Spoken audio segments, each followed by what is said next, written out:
আমাদের গাড়িটা পার্কিং করার জন্য গাছটা কাটতে হবে।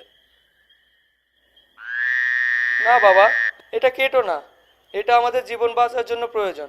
আমাদের মাঝে কথা বলার চেষ্টা করো না, বাইরে গিয়ে খেলাধুলা করো। একদিন বাবা প্রস্তুত হয় গাছটা কাটার জন্য।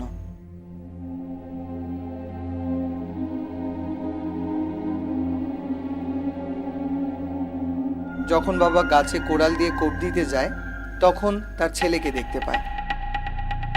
সে মনে করে এটা তার চোখের ঘুম। সে কোড়ালটা আবার নেয় গাছ কাটার জন্য। চেহারাটা তার স্ত্রীর। আবার সে কোড়াল নেয়।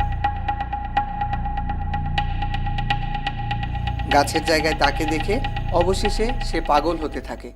এখন সে তার ছেলের কথা বুঝতে পারে এবং ভালোবাসতে শিখল গাছকে, তার সাথে প্রকৃতিকে।